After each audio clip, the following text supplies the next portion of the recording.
Ating espesyal na bisita, Senator Congressman Coco Pimentel!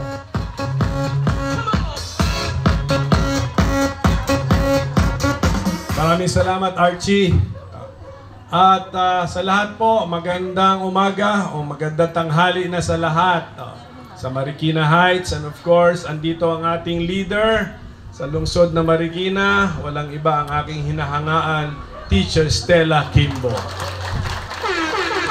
Kumusta rin sa mama mo? Bilib ako sa mama nito, scientist eh. Ako bilib ako sa lahat ng scientist. Kaya nung una ko nakilala ang mama ni Teacher Stella, click kaming dalawa. Click kaming dalawa. At, mga kababayan, so, ano ba tong proyekto natin? Okay. Ang proyekto natin, galing national, meron tayong pwedeng pundong ibigay sa local government. Ang napili ko pong bigyan ang Barangay Marikina Heights. Okay? Pero yung kung paano tayo umabot sa Sherwill Homes at ito ang napili nating pagkagastusan ng pera galing nasyonal para i-rehabilitate o baguhin, pagandahin pa. Maganda na pero papagandahin pa. Desisyon po yan ng inyong barangay government. So palakpakan din natin sila. At kasama natin ang ating tatlong kagawad, Edwin Adige, si Let Adige, and si Ando Torres.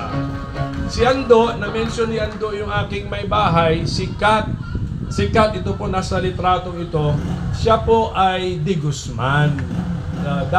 Apo siya ni dating mayor, Munding Di Guzman, naalala ka. So siya po ay Di Guzman.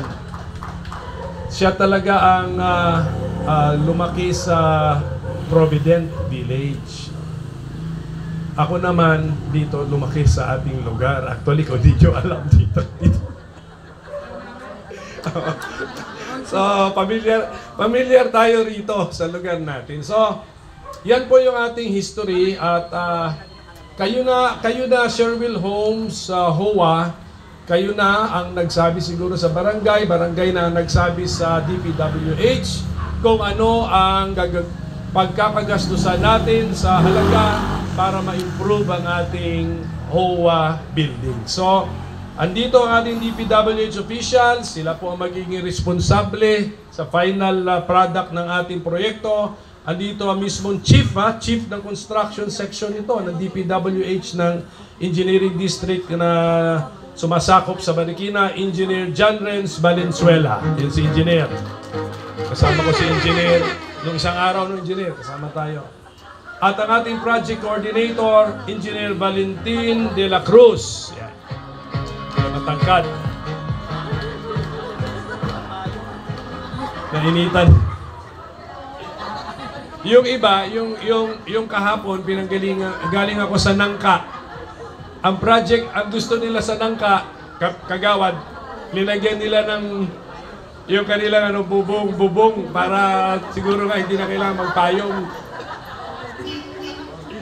Okay, pero ito sa loob, gaganda to.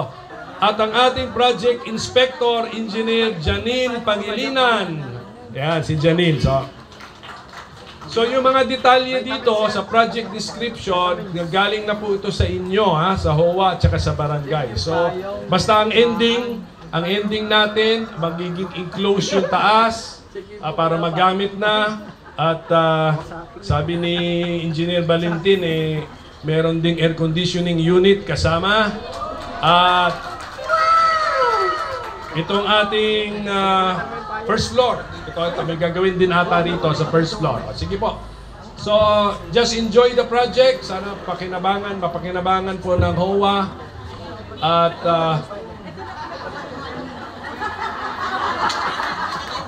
okay. Ano na yan? Tapos na ang kampanya eleksyon. Yan nga nag-imbita sa amin tumakbo dun eh. Kaya okay na yan. Okay. Basta tulong lang tayo. Kung habang kaya pa, may buhay tayo, tulong lang tayo.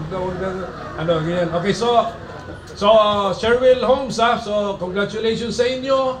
ang pagkapili sa inyo, ano naman natin, ipapasalamatan natin ang ating mga barangay kagawad, barangay officials.